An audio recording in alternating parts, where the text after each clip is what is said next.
welcome to CrimeDivers. I'm Laura. And I'm Jill. And welcome to today's episode. Hello everybody. Thanks for joining us.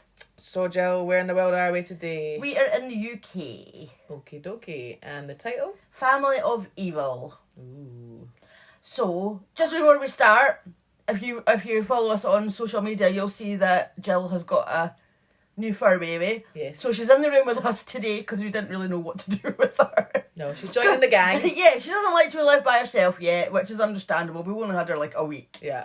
So, if you hear any licking noises, barking, she's going to pick up a bone. Yeah. Any snoring. Any general noises that don't sound human. Yeah, we'll try to keep her quiet, but if you do sound anything, it's just her. Exactly. But she's... Maybe she'll have an opinion on today's episode. She might well do, because she is good at just having the odd bark now and again. Yeah. She's kind of wandered out the room right now, so... Yes, but hopefully she'll be good as gold Yeah. and she'll not disrupt us too much. Hopefully, fingers crossed. Yeah. So, do you want to dive in? Let's dive in. So, I just want to put a trigger warning at the start of this one. You know it's going to be bad when there's a trigger warning, because I don't do them very often. Yeah. But this case is the murder of a 5-year-old little boy. Right, okay. So... Logan Mwangi was born on the 15th of March 2016 in Bridgend, which is in Wales. Okay. So his mum was Angharad Williamson and his dad was Benjamin Mwangi. Angharad had been educated privately. She was the daughter of a London stockbroker, but she was kind of prone to going off the rails now and again, and she'd been involved in some sort of petty crime, like stealing her mum's credit card. And but she did settle down and she got a job managing a phone shop in West London. Cool. And that's where she met Benjamin. Mm-hmm. So they were together for about a year when Angharad... I don't know if I'm saying that right. Angharad. It's quite hard. Name, She's not Welsh. Oh. Well, but it sounds like a Welsh name. Angharad. No, she was English, but they moved to Wales. But yes, it's a bit unusual for an English name, isn't it? Yeah, I mean, I'd certainly never heard the name before. No, but as you said, like if you're from Wales, you probably wouldn't think anything. If she was from Wales, you probably wouldn't really think anything of it. That's true. But yeah, so they'd been together for about a year when she fell pregnant with Logan, and they moved to a place called St Bride's Major in Wales to be close to her mum who lived there. So maybe her mum was Welsh. Maybe, yeah. Because she had grown up in London, but if her mum and dad had split up, then maybe her mum is Welsh and has went back to Wales. Maybe that's why. Possibly. So Logan was mixed race, with his mum being white and his dad was of Kenyan descent, and this is relevant to the case, which we'll get to later. Mm-hmm. So about a year after Logan was born, his parents split up and Benjamin moved back to his hometown of Essex in England. Mm-hmm. And Angharad then had a whirlwind romance with a soldier, and they even got married, but it didn't last, and they got divorced in 2019. Right. No, sorry, they got divorced, and in 2019 she met John Cole. Right. So Angharad was 28 and John was 37, and he quickly moved into her 2-bedroom flat that she lived in with Logan, who would have been about 3 by then. Right. They cut off all contact between Logan and his dad, which is shit. Mm-hmm. I was going to say, unless they've got a seriously good reason. No, well, there was no reason, I think, just to be horrible. Yeah. So they cut off all contact between him and his dad, and they had a son together in January 2020. Okay. And John also had a stepson from a previous relationship, and he would visit regularly. Right. So in the morning of the 31st of July 2021, so that was like 2 years after she'd met John and he moved in, Angharad phoned the emergency services. She told the operator that her 5-year-old son Logan had gone missing. Mm-hmm. She had gone into his room to wake him up, but he wasn't there. She noticed that her back gate was open, so she went outside and started looking for him. But she couldn't find him, so she phoned the police. So that when the police got there shortly after, they could see John was also out and about looking for him, and he was at, like, there was a field across the road from their flat, and he was shouting Logan's name. But within minutes, the police spotted Logan's lifeless body just metres away in the River Ogmore. He was rushed to hospital, but he was pronounced dead when he arrived. Oh dear. But the police knew that as soon as they found Logan's body that they were dealing with, more than just an accidental drowning. So it just didn't add up that he would have walked to the river by himself, as he had pyjamas on and bare feet. No, I mean, it's scary. Like, I'm just thinking back to when my daughter was 5. Well, obviously, like, my doors would be locked at night. She wouldn't have access to keys then, to get out. She probably wouldn't know how to.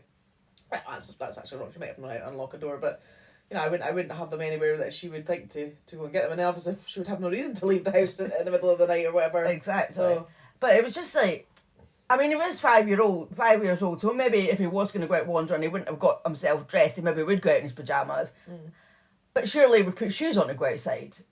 I can't, because he would have had to walk across a grassy area, then across a footbridge, then he would have to crawl through a gap in a fence, and then walk down to the bank, and there was the river. And that's an awful lot of effort for a 5-year-old to go and... and like, as I say, if he was going to do that, then you would think he would put shoes on, at least. Yeah, it just seems... But it just doesn't sound right, does it, that a 5-year-old would do that? Like, why would a 5-year-old do that in the middle of the night? I know, it's not very often that you would find that a 5-year-old child would, be out the house and wander off at that time of the morning. I'm sure there's maybe been other cases of kids that have...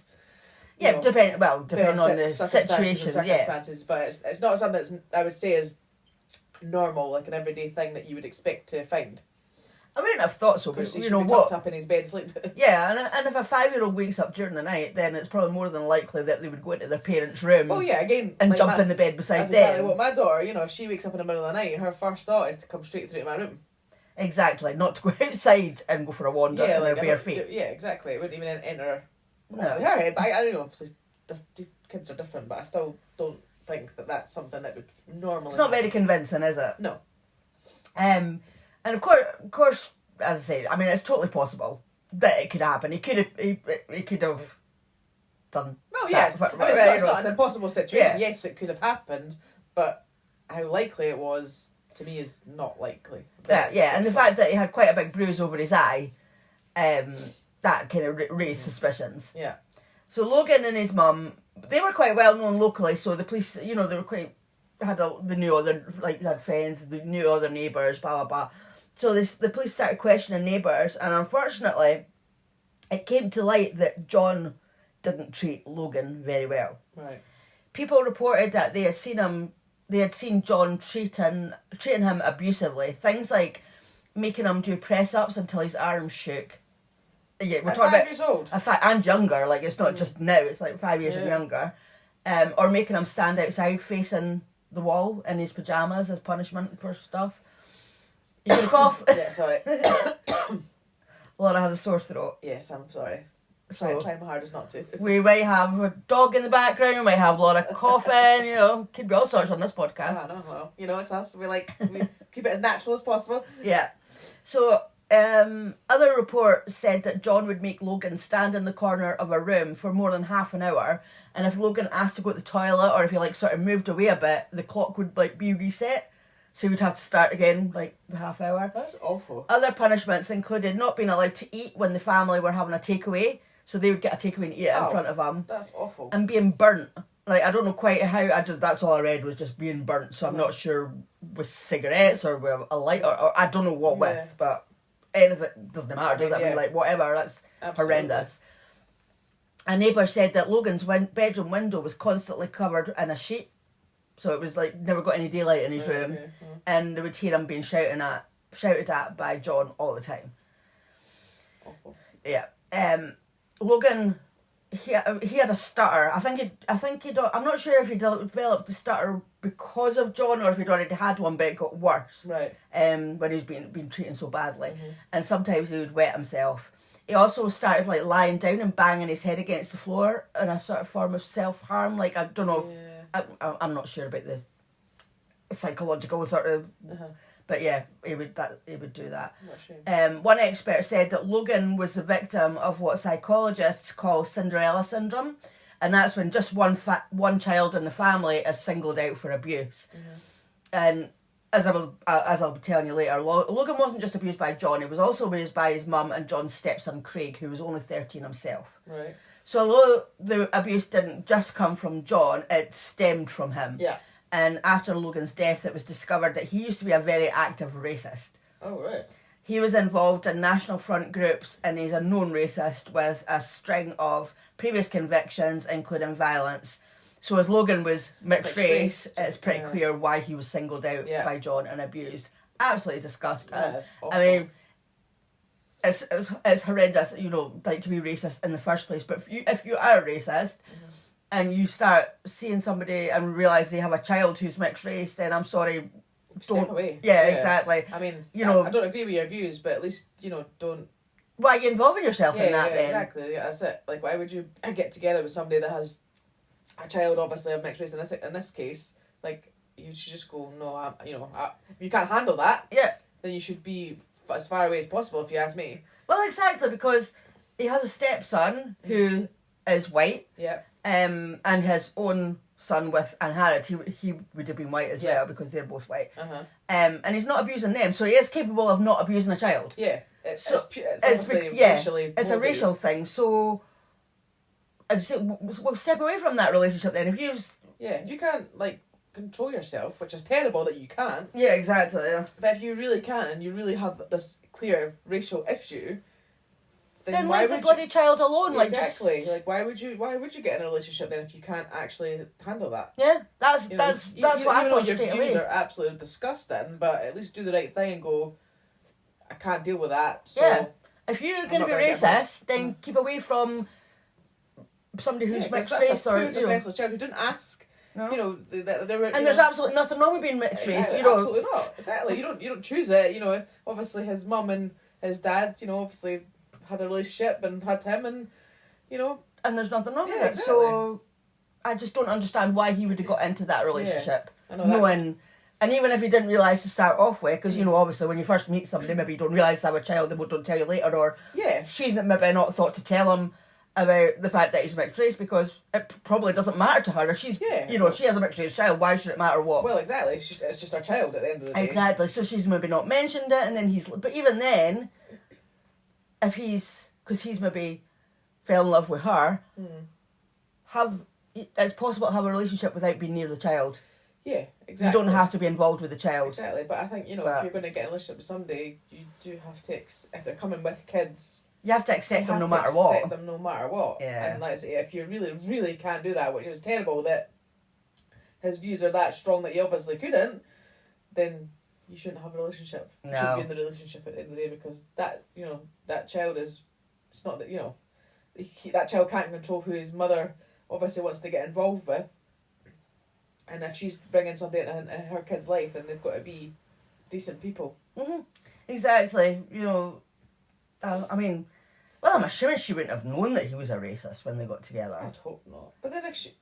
Nah, she wouldn't, surely. Surely she must have seen the abuse, though. Yeah, but I mean, like, before... Yeah, maybe not before. Before she brought him... Because you're saying, like, if you bring a child... a person into your child's life, then surely you would bring a decent person, but like she maybe thought he was a decent person beforehand, I'm talking about. Yeah, but then once she's maybe realised, then that's... Well, she's been just as bad later on, so... Yeah. Anyway. So as police carried on with house-to-house inquiries, they found out more crucial information. In their statements, both John and Harrod had said that they were asleep when Logan had wandered out of the house. But a neighbour's security camera had recorded two people leaving the house at 2:45 a.m. and they were carrying something towards the river. On closer inspection, they could see that the figures were John and his stepson Craig, who had actually only just moved into the house 5 days earlier. Right. So he'd obviously, I'm just about to tell you about his background. So Craig, his stepson, Craig Mulligan, he'd had a difficult background before he went to live with John and Harrod and Logan, and he had spent some time in foster care, and those foster carers described him as a very angry and very disturbed young boy. They said they were actually a bit scared of him, which isn't surprising as he physically attacked them. He liked to play murder games with their children. Not sure exactly what that involves, but it doesn't sound good. I wouldn't want anybody playing murder games with my children. Well, exactly, definitely not. And he sprayed deodorant in the eyes of a family pet. Wow. So Yeah, to bring that child into the house. Questionable. Yeah. As well as John and Craig leaving the house at 2:45 a.m, the neighbour's CCTV had also captured lights going off, on and off, in one of the bedrooms while they were gone. So not like going on off, like somebody went in the room, came back out, you know. Yeah. So finding that evidence proved that they were lying, as there were only 3 people in the house, Yeah. apart from Logan. Yeah. 2 of them had left the house. Yeah. And then there was somebody switching lights on and off. So somebody there was only one other person in that house, and that was Ang Harrod. So obviously none of them were asleep like they said that they were. So why are you lying? Yeah, like what you got to hide. Ah, exactly. In Why fact, you lie? Why would you be leaving the house at 2:45 in the morning? Well, we know why. Well, we know why, but... But based on this new information, detectives now view John, Craig and Ang Harrod, so I find that really hard to say, as suspects. And 36 hours after the call to the emergency services, all 3 of them were arrested. So their stories didn't hold up for very long. Not at all. The footage of the body cams that the arresting officers were wearing showed John... I don't know, he was just acting like a bit sort of clueless, like, oh my God, like, what's going on? And Harrod put on quite a dramatic show. She was, like, crying and asking why she was being arrested, but you could see it was fake. Yeah. And Craig, the 13-year-old, didn't look bored in the slightest, and he was more interested in playing his video game. Oh. So you see him kind of, he's not paying attention, he's just playing his video game. But then all of a sudden he got up and told the police to get the fuck out of his house. Now this is a 13-year-old. He's lived in that house for 5 days. Well, for 5 days before he went missing. Before the Logan went missing. Yeah. So by now it's probably about 8 days or whatever. And he's getting up and facing up to the police and saying, "Get the fuck out of my house." Wow. And then said, "I'm not messing. Get out." I mean, I'm sorry. The police. Doesn't matter who's going to say that to the police. The police are going to go, "Whatever, mate." Aye, but to a 13-year-old, like, sit the fuck down. I know, like, yeah, but he obviously thinks he's some... Kids like that? Yeah. Like, they just think they're, like, some amazing big bollocks, you know? Yeah. But it was just such a change, you know, that he was just like, I'm not interested, I'm just going to play my game. And then all of a sudden it changed to that. It was like, kind of, whoa. Maybe it was like a panic set in, knowing that he was about to be arrested. So on Monday the 2nd of August 2021, Ang Harrod was interviewed at the police station, and she was asked exactly what happened the night that Logan disappeared. So she said they had got washed, she'd let him choose his pyjamas, and she described which ones that he chose. An expert watching the footage commented on the way that she was talking. So like the way her head was down, the way she was talking with her hands, and just he said that she was just trying too hard. And you can tell in her voice that it's just not genuine sadness the way she was talking. Yeah, it wasn't natural. Yeah, his words, not mine, like this expert. She said that she put Logan to bed and tucked him in, and then in the morning she woke up, went through, Logan wasn't there. But her body language was showing that she was lying. Again, according to the expert, not me, because I wouldn't know. No. But yeah, she was just, I don't know.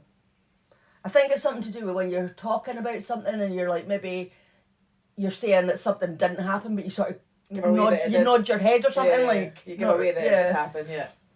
So yes, your body can definitely get you caught out. Yeah, definitely. So they knew she was lying. So during that first interview, officers showed Ang Harrod the CCTV footage from the neighbour's house. So like, what's this all about then? Yeah, what's going on here? And through her sobbing, she said that she just wanted to help as much as she could. So when the officer said, quote, "From the CCTV, lights appear on and off at various intervals through the early hours," end quote. And she interrupted quite aggressively, because she'd been sobbing a minute before, but then aggressively she changed to, "No, I did not switch the light off. I was asleep." Like, that's how she... Well, then who else was it? But it was just like, well, wait a minute, like, the tears dried up pretty quick when she got angry, you know, so she'd been sobbing for her son and what had happened, and then the next thing she was like, "Yeah, you're pissing me off now, you're accusing me of something." Yeah. So she was quite aggressive, like, and it was like a split-second switch. Right. 1 second she's crying and she's sad and she wants to help, and like the next she's basically shouting at the officer saying, "No, that's not what happened. That's not what happened, Yeah, so it's like, I'm not an expert, but even I was like, yeah, I know. Something's going on there. Yeah, exactly. So during the interview, Hannah had told them that on the 21st of July, so that had been a couple of weeks earlier, Logan had tested positive for COVID. Mm-hmm. John had also told the police that in his interview as well, and he had said that they'd both tried to keep Logan confined to his room so that he wouldn't pass it on to anyone else. Mm-hmm. So I get that. Yeah. The hanky had there was like a baby gate up, so I think the door was actually open, like they could still open the door and stuff. Yeah. There was baby gate, so I do get sort of, you don't want to infect, especially because they had another child as well, like a baby. Mm-hmm. But the way that John portrayed Logan, it was like he was saying like he was a difficult child. Like if he tried to leave his bedroom, they would tell him to get back to his bed, and he would say no. Mm-hmm. And of course, the doctors. Why am I saying doctors? No, I meant officers. So the officers, of course, knew that Logan's a 5-year-old boy, and just the same as any 5-year-old, he probably wouldn't want to stay in his room. Well, yeah. And be told to stay in bed. But the thing was that the way that...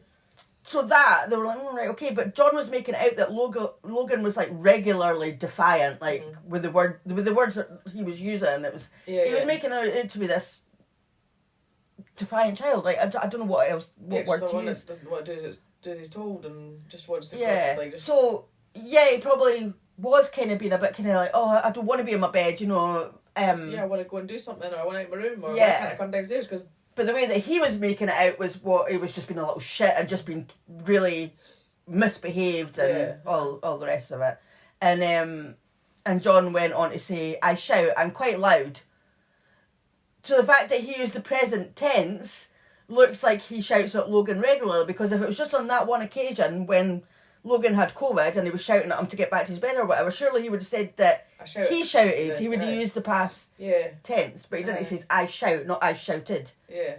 Mm-hmm. So, and he also said, quote, you ask him to go in the corner and he just wouldn't stand still.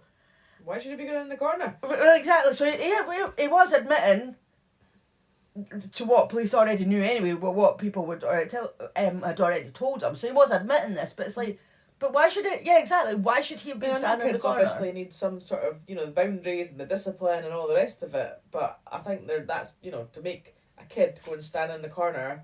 No, like, that's awful. Personally, I don't think that's a great method. I mean, I'm not going to tell anybody how to parent their children, but to me, that's too much. That's abuse to me. Yeah. Making them stand. I mean, a 5-year-old or younger. When do you see a small child sitting still or standing still? Well, they've got ants in their pants. They can't do it. They can't help it. I mean, I know you things like the naughty step, and I think there's like the thinking chair I've heard, and I mean there is things like that you kind of give them a time out, I suppose, if they are misbehaving. So it's not necessarily something that hasn't been used in a parenting style, but it depends how they've done that, though. I mean, we can't sit here and say, because we weren't in the situation at the time when he's obviously been made to do these things, but... I can understand certain situations, like, as you said, like, maybe a thinking chair or something. I know some people don't agree with them. Yeah. I'm not saying I do disagree or not disagree, but I can see it. But to stand in a corner, and then if you move... Yeah. Or asked to go to the toilet, I mean, a child should be allowed to go to the toilet. Oh, yeah, of course, yeah. And making the time be reset. That's not disciplining your child. To me, that's abusive. Yeah, like you're being controlling and like using your power to kind of, do that. I don't agree with that. I mean, I think, like, if you say to your child, right, you go and sit down over in that chair for 5 minutes and you think about what you've done, that is completely different to saying, you go and stand against that wall and if you move, you're going to get punished even more. Like stand face the wall and you can't, and then things like, sitting and eating takeaways and stuff. Yeah, see, that's all of that put together. Yeah, all of it put that's together. Abusive. That's not disciplining your child. No. And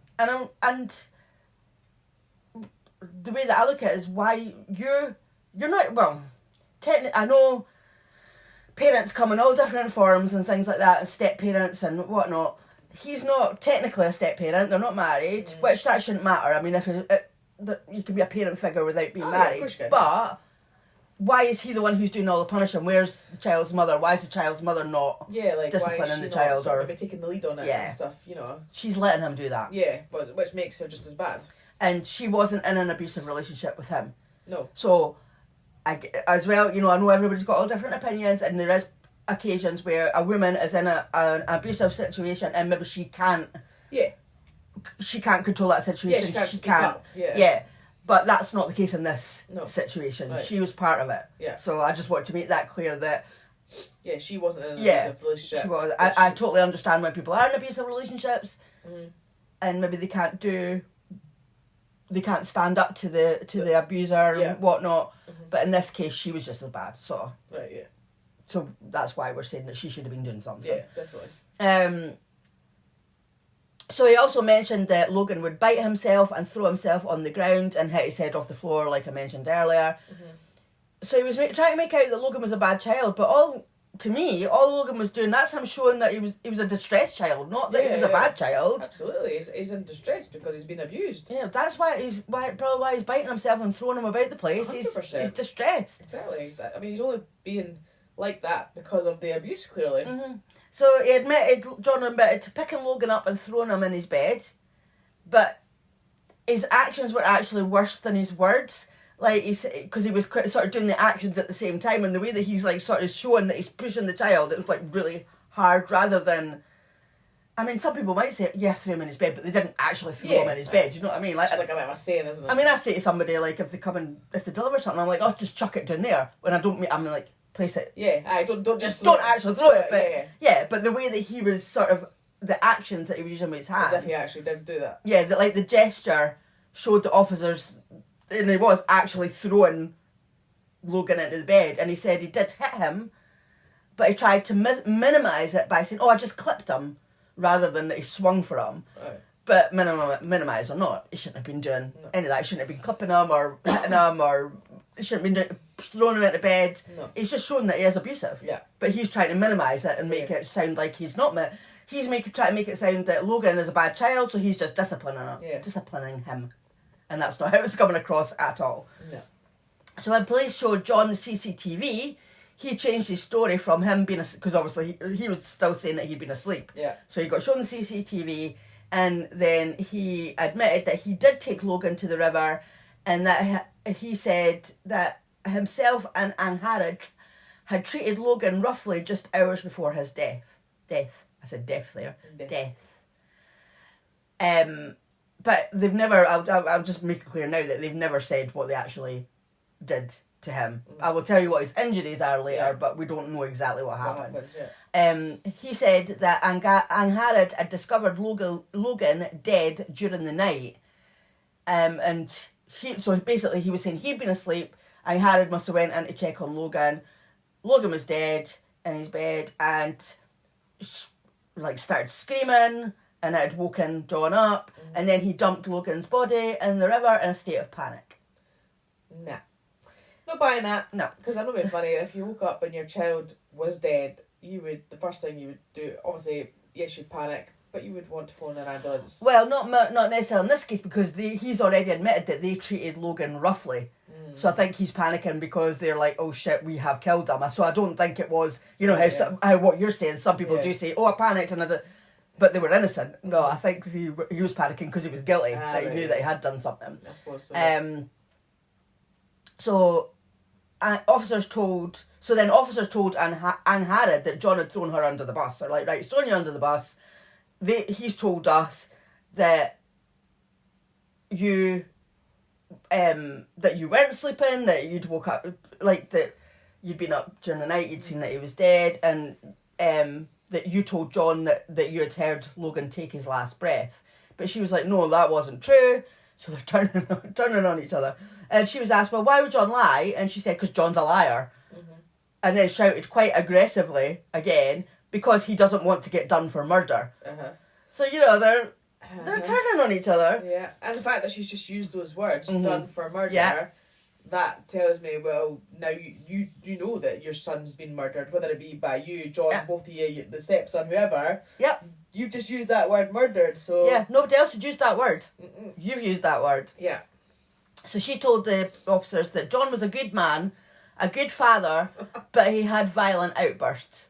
She said that on that day, John had been making Logan face the wall, and when asked how often John did that, she said every single day.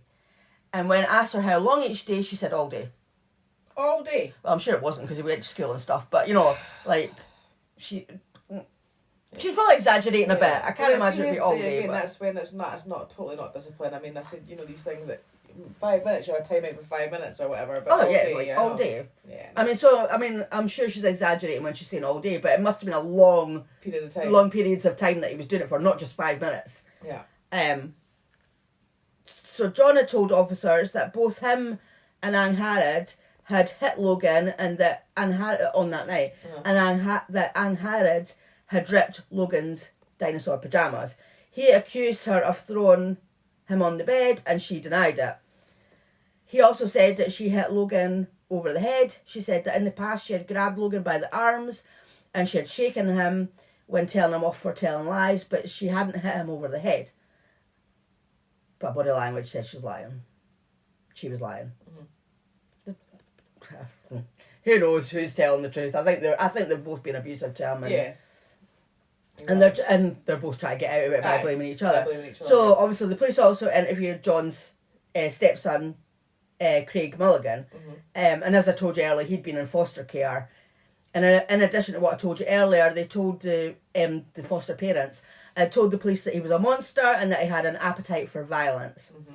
They told him about his attitude towards Logan. So they said that he would never refer to Logan by name. Right. He would refer to his other sibling by name, because remember they've got another baby. Mm-hmm. But he called Logan the 5-year-old. So he didn't refer to him as Logan. Right. They also said that he repeatedly spoke about killing the 5-year-old. So when officers asked Craig about the CCTV from that night, he claimed that he and John were disposing of household waste.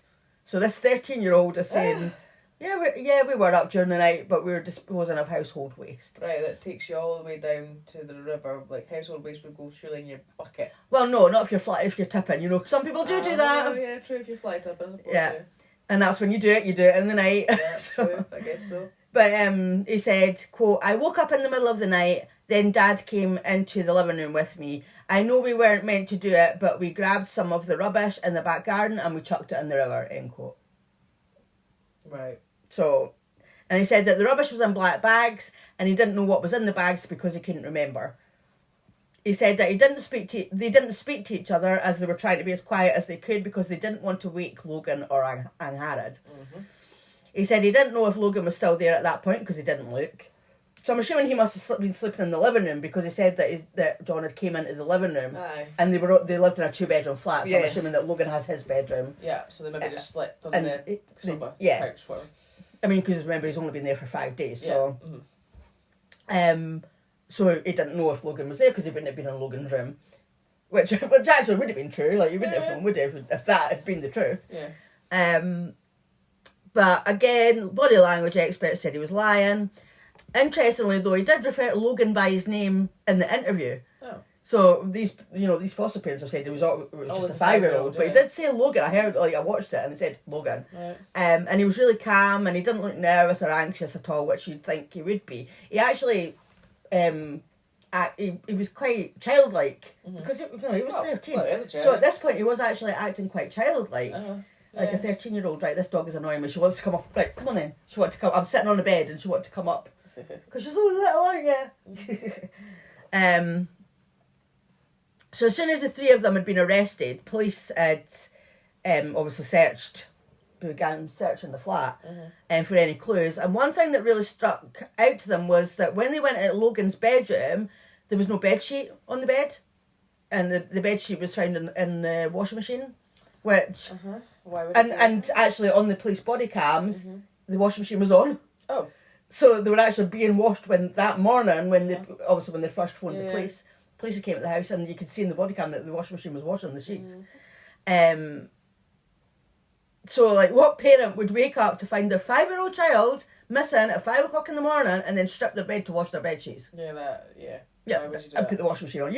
Why? Yeah, exactly. Like, that would be the last thing on my mind. Exactly. You'd be out looking for your child. Absolutely. So, sorry, I'm going to cough now. This is going to be a horrible episode. I was coughing.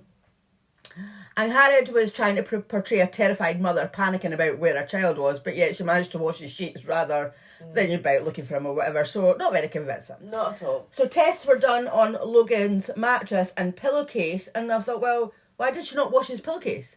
No, it was just the sheet that she'd washed. Yeah, that's what I'm not sure if the dewy cover was or not, but it wasn't the pillowcase because they checked the pillowcase and there were traces of blood on the mattress and pillowcase. And they found his designer? No, dinosaur. Not even close. Begins with a D. That's about as close as it gets. Ends with an R.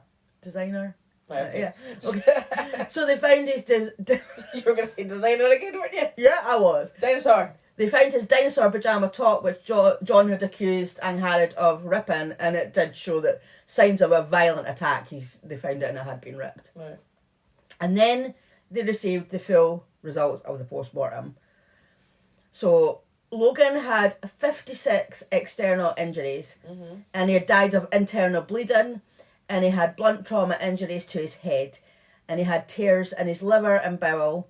His injuries were so severe that experts said they could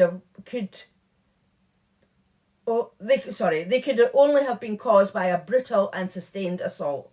And they said his body was more like someone who had been involved in a high speed car accident, or someone who had fell from a height of more than 10 metres, which is 32 feet. Imagine falling from 32 feet. That's awful. That's what they likened his injuries to. Either a high speed car accident or a fall from 32 feet. So that's how brutal. Yeah, how did they think they were going to get away with? One, he'd either he'd walked out the house and fell in the river and drowned, or when they changed their story, I found him dead in his bed. No, sorry, but all those injuries... Well, maybe they did find him dead in his bed, but it would have been from those injuries. I mean, yeah, they might have caused those injuries, say, earlier in the evening where he might have still been alive. Yeah. But because his injuries were obviously very, very severe, he's then died in his bed, potentially. How can you do that to anybody, a 5-year-old child? That is awful. I mean, it must be really easy to hurt a 5-year-old child because they're only little. Oh yeah, they're totally defenceless. I mean, there's times, even now, your daughter will maybe touch her and she's like, you hurt me, maybe I did, you don't realise. But yeah, well, she's probably just exaggerating, but I mean, it's quite easy to hurt a child, so to give them that many injuries, that must have been a brutal attack. But the actual, 56 injuries, I mean, that's not just like a heat of the moment, like where... Well, exactly. That you've intentionally continued to harm that child. Well, that's what they said. I mean, it was a sustained attack, it wasn't just a... And, how do you get that much anger in you? I mean, I know kids can wind you up, totally, but not to that extent. No, come on, you must be, a seriously angry, violent person to think that that's the way to deal with something, that's awful. So when the detectives told Angharad the results of the post-mortem, she finally cracked and she said that John had hit Logan 3 or 4 times in the stomach because he wouldn't talk. So he must have been asking him something. I'm not going to believe anything, or take it with a pinch of salt, anything that they say, because John definitely hit, or somebody hit Logan more than 3 or 4 times. So she told them that John said, the only way this boy understands is pain, and he was laughing while he was doing it. She then went on to say that Craig hit Logan as well, and he swept him and pushed him to the floor, and Logan hit his head. So the officer said, how did that happen? And she said, they've both done martial arts. So sweeping, and because I didn't know what sweeping was. Right. Sweeping in martial arts is where you swing your leg around and you take somebody off their feet. Yeah, so you sweep their legs, yeah. Yeah, so they collapse on the floor. So that's what she's saying Craig had done to Logan. Yeah. So when John was told about the post-mortem, he was asked if he thought that him striking Logan could have caused a bleed on his brain, and John said that he didn't think he hit him hard enough to do that. So he has admitted that he's hit him, but he didn't think he'd done it hard enough to cause that. And I'm thinking, you must have known how hard you've hit the child. Come on. Exactly. He was then shown a photo of Logan's Paw Patrol pillowcase, which had patches of blood on it. And he was asked if Logan had any injuries that could account for the fact that there was blood on his pillowcase. John looked bewildered. He's also a very good actor. And he said, I don't know, maybe from brushing his teeth. What? Exactly. This head injury that he's had has bled onto his pillow, and he's saying that, maybe that's bleeding from him brushing his teeth. I'm not funny, but how many people brush their teeth, have a bit of bleed, and it ends up anywhere out of their mouth? They'll either spit it in the sink or they'll swallow it. Oh, yeah. I mean, and it's very unlikely that a 5-year-old's going to have bleeding gums because you get bleeding gums from like gum disease, don't you? It's very unlikely that a 5-year-old is going to have gum disease. No, exactly. And even then, when your gums bleed, my gums bleed sometimes, and it's just a tiny little bit of blood, and you just while you're brushing your teeth, you spit it out, you rinse your mouth out. It's not going to cause patches of blood. Sorry, totally. Yeah, so rubbish. Think again, John. So after the post-mortem, when Craig was asked if there was anything he would like to add, so remember, this 13-year-old boy has been acting all 13-year-oldish, childish, innocent, telling them what happened. Mm-hmm. And then they said, have you got anything that you'd like to add? And he said, quote, yeah, can you tell my mum to fuck off for me? Oh. And then and the police was like, well, why is that? And he was like, because she's blaming me and my dad for everything when we haven't done anything. So he's obviously referring to Angharad as his mum. Yeah, because that's what I was thinking. Not his biological mum. But yeah, it was like, can you tell my mum to fuck off for me? That's just immature. Well, he's 13, so... Well, yeah, exactly. I mean, it's obviously, the age, but totally immature, Yeah, so basically he's saying that she's blaming them, so it sounds like he's blaming her. Yeah, so yeah. They're all just blaming each other. Yeah, well, the thing is, they've all been in on it. Yeah, exactly. They're all guilty in some capacity. They've all played some part in it, so they're all just trying to clearly get themselves out of it, which clearly is not going to be happening. Yeah, and as I said, previously he'd been quite childlike. Now he was just pissed off. Mm-hmm. And he said, quote, now I'm just sick of this. She's just saying whatever she wants to get out of the cells. End quote. And you though, you just say whatever you want. Never hit a child, never hit a child, never hit a child. But seriously, that child, I could see why people would want to hit him. So 5 days after Logan's body was found, John made his first appearance in court, and detectives were still trying to find enough evidence to charge Angharad and Craig with murder as well.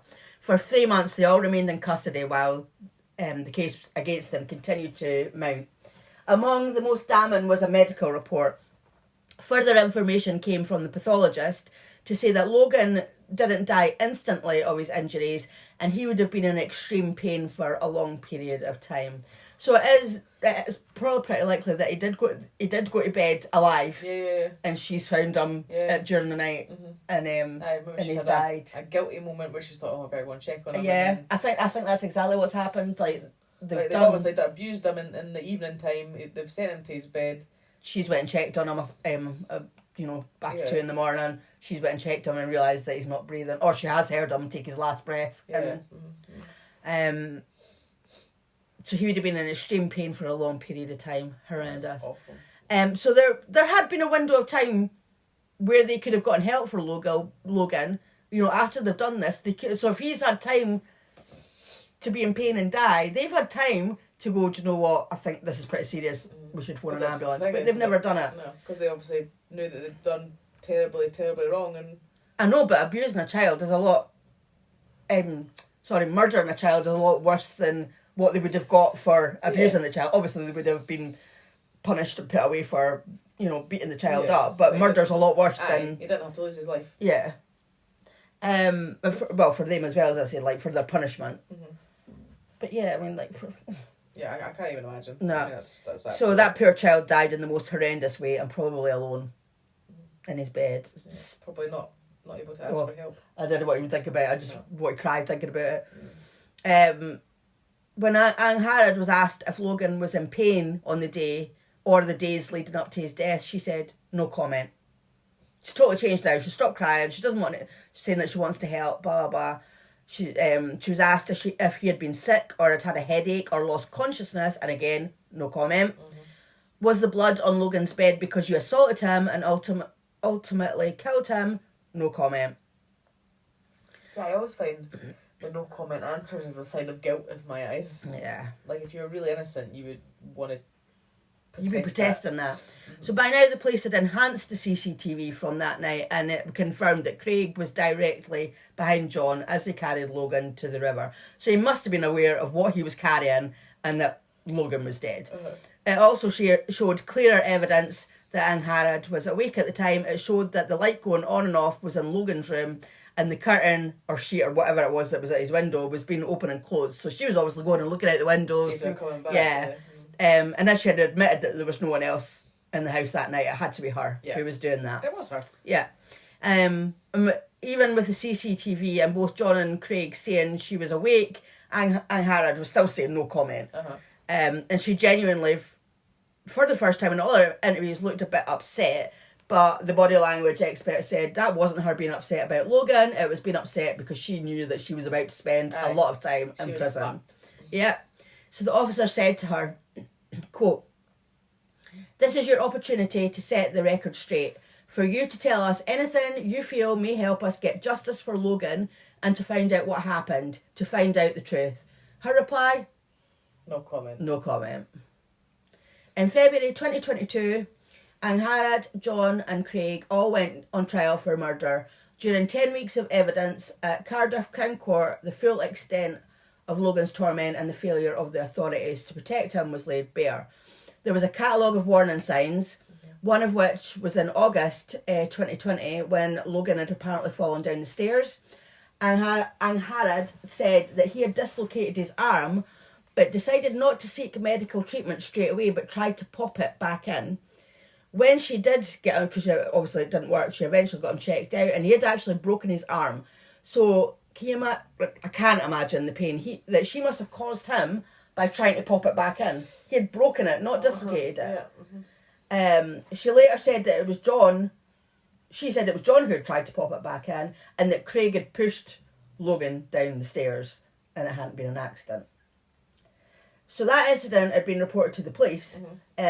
And when he went to the school after the summer holidays, Logan's teacher said his stammer was worse, he had bruises all over his body, he had incontinence issues and an unhealthy appearance. So they obviously reported it. And so that was in January 2021. Logan was placed on the Child Protection Register. And the family would have been visited by social workers every 10 days, but he was taken off the register just before he died. Fuck's sake. I don't know why, because if that was January 2021, he was put on the register and he was taken off it just before he died. So I think it must have been like the end of July. So that's almost 7 months of being on the register. That's not a very long time. He should have been on it for longer than that. They were abusing him, because it sounds like they were doing it consistently, then surely he would still look. Well, maybe he was looking... Well, I don't know. Well, actually, we'll get on to... I'll tell you something in a minute. Blah, blah, blah, blah, blah. At the end of the trial, a jury found all three defendants guilty of murder and perverting the course of justice. Angharad was sentenced to life with a minimum of 28 years. John got life with a minimum of 29 years. And Craig got life with a minimum of 15 years. It's quite a lot for a 13-year-old, so I'm quite impressed with that. Yeah, no, I agree. That's good. So following the verdict, an official inquiry identified serious failings among health and social service professionals in South Wales, and it's since led to a review of how the NHS, social services, police and schools share information about vulnerable children, because there were opportunities for intervention that could have saved Logan's life. He had been on the at-risk register. He had been visited the day before his death by a social worker, but because he had COVID and was in isolation, they didn't insist on seeing him. Oh, no. Which wasn't good enough. He had COVID. We all knew by then, because you're talking the end of July, 2021, you could do the social distancing. So she could have been let into the house. 100%. And she could have seen him without being... PPE. PPE? I was going to say PPI. PPI, yeah, okay. PPE. She could have looked, she maybe didn't even have to go into his bedroom, she could have stood outside the room. Yeah. I'm saying she, I don't know if it was a she. To me, surely if he's on a at-risk register, it is not good enough to visit the house and not see the child. No. And regardless of circumstances, that's an exception that she should be allowed to, as I said, with protective gear on, that she should have at least been able to physically see him. Yeah, that's what I mean.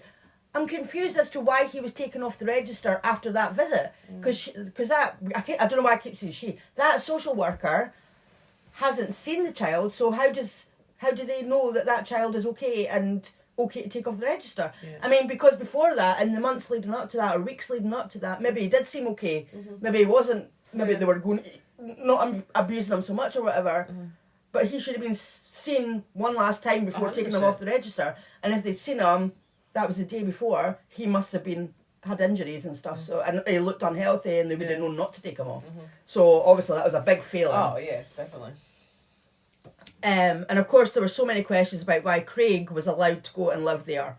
When he couldn't even call Logan by his name and express desire to kill him, he shouldn't have been allowed anywhere near that little boy because, as we said, I mean, the foster parents had told the authorities that had been reported, so it wasn't like they didn't know that he'd been saying this stuff. Exactly. This 13-year-old kid was saying, "I want to kill the 5-year-old." The 5-year-old, and yet social services have let that child go and live with Logan. Yeah. So that was a massive failure. I mean, like, we don't know how involved Craig was in Logan's death, so it might. I mean, like, Anne Harrod's blamed him, saying that he swept him and hit his head and that.